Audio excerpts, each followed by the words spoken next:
Hello, it's Monica from Crafting with Quilling Lady, and I hope you have absolutely fabulous day. In today's video, I'm going to show you how to turn stencils into shaped cards. If you like this one, I'm going to show you step by step how to do it. For my card, I use a free gift from Simply Cards Papercraft issue 241. On page number 17, you can find my projects. If you want to know how to turn digi-stamps into shaped cards, the link is at the top right corner. In the magazine there is also an amazing article about Card Maker of the Year, and I do encourage you to read through it because there is so much amazing inspiration and information for you about this competition. The magazine also comes with absolutely stunning stamp set collection called Botanical Wishes. I love those florals, but in the magazine you also get 2 stencils, and when I saw them I thought I really need to use one of them to create first project straight away. And this bottle, I thought it would be perfect for a shaped card, and I'm going to show you step by step how to do it. As you can see, this stencil is pretty thick, it's very good quality, and it was very difficult to take it out from the packaging, but I managed. And when this is ready, it is time to put it on a card. So for my project I'm going to use 300 GSM white multi-purpose card, and I think this is crucial whenever you want to create card bases because it's very thick, sturdy, and we are going to make sure that this card will last for a very long time. So here it is, and at this point I thought I need to score it first, and this way I'm going to have the front and the back of the card. It's always a good idea to measure how the big stencil is, then score it, burnish, and then we can use a pencil to draw the shape around the stencil. So using my mechanical pencil, I'm going to trace the shape. Super quick and easy, right?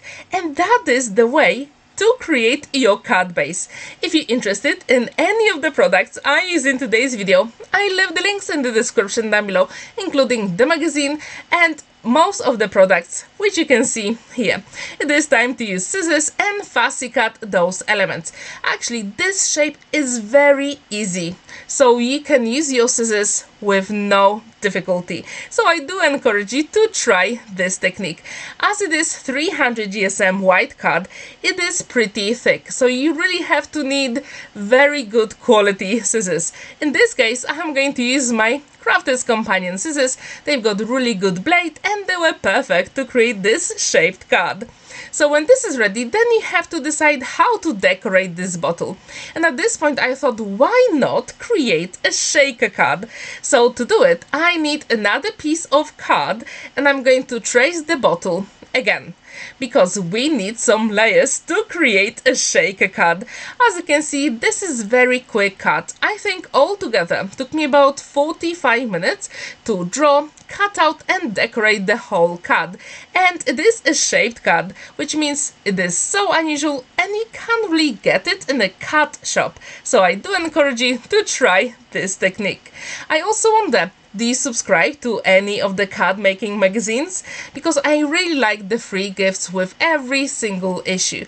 They really make me think outside the box, and how can I use the free gift to create amazing, stunning and very unique projects. So if you don't subscribe to any of the magazines, I do encourage you, because the price point is amazing when you subscribe.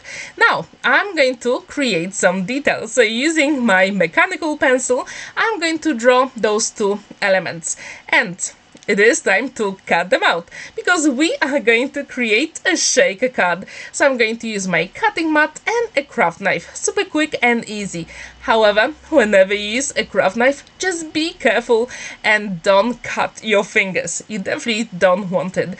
I'm very good with a craft knife, but it's always a good idea to have a craft mat underneath because you don't want to damage your surface. And if you make any mistake, you can always go back and use your craft knife again. As you can see, I think this shape will be perfect for shaker card because we do have some space on the left and on the right, so we can actually put some foam adhesive there. So it is time to erase all those pencil marks because we want the card to look professionally finished, right? When this is ready, it is time to add some details. As you can see, with the stencil, it has amazing details. So using your any bone folder, just draw those shapes super quick and easy. And it's always a good idea to have something soft underneath. In this case, I've got my stamping cushion, and I think this is perfect for any stencils. So we do have that element here, and it is time to color it in. And I decided to use 2 Distress Oxide inks in Broken China and Prize Ribbon. Using my ink blending tool, I literally just spread the color around. So the idea here was to have that lighter blue on the whole bottle, and then that darker blue just on the edges for extra interest, and I think that what makes this card very special. And at this point I thought, when it is a shaker card, we have to color in the layer underneath as well. But just to give it more interest, I decided to use the prize ribbon as well, because this way we're going to have some lighter and darker blue. So what do you think about this color combo for a shaped card? In this case, a bottle. Please let me know in the comments down below. Have you ever created a card with any of the bottles or cocktails or, I don't know, glasses? If you have, please let me know in the comments down below, because this is very unusual and I think that would be so cool for any birthday. It could be a mail card as well, but in this case I decided to use it for a birthday, and you will see which one is it later on. I've got the piece of acetate and I'm going to use my red liner tape to create the shaker element. And this is crucial because with acetate you really need very strong adhesive, and I think red liner tape is the best. But if you have a better trick, please let me know in the comments down below. And I also wanted to say thank you to every single person who watches my videos, because I'm so close to 500 subscribers on my channel, and I really want to say a big thank you to every single one of you, because every single comment means a lot to me. Trust me, a lot. All the comments always put a big smile on my face, and I know that you really enjoy my videos. It is time to burnish that red liner tape. It's always a good idea to use your pokey tool to do it, and then you can cut the acetate to the size that you need. And this way you're not going to waste any of it, and you can use it for later projects. Now it is time to peel off the backing of the red liner tape, and this way, when you use a pokey tool, it is super quick and easy. So it is time to put the acetate on, and then you have to decide how many layers do you want of double-sided foam adhesive. In this case, I decided to use 2 layers, and I'm going to show you a trick how to do it. So basically, to make the cutting very easy, you have to create 2 layers straight away. And then this way you're not damaging your scissors with the adhesive from the tape. So I do encourage you to use that trick whenever you create a shaker card. Also, how many shaker cards do you usually create a month? Because I don't do it that very often, but I think they're just so unique and special, and they always put a big smile on my face. It is time to peel off the backing of the double-sided foam adhesive and then adhere it where our shake elements will be. And it's always a good idea to make sure that the tape touches all the ends, because we don't want any of the embellishments or sequins to run freely.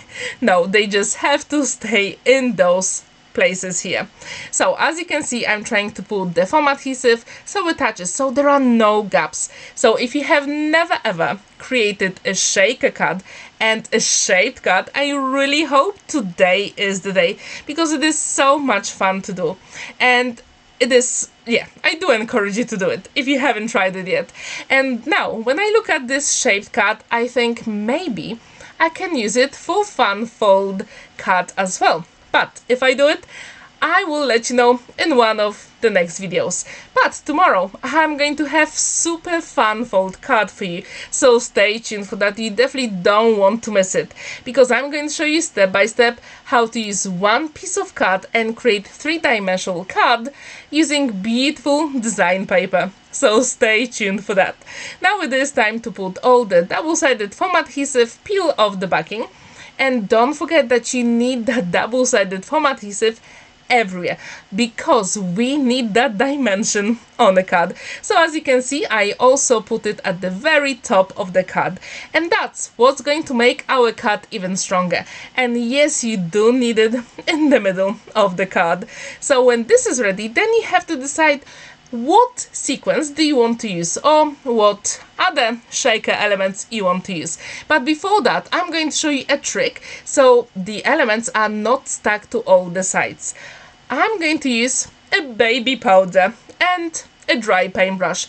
It works perfectly fine, so please use that trick. You won't be disappointed and you will absolutely love it because the sequence won't be stuck to the tape and they will move beautifully on your shaker card.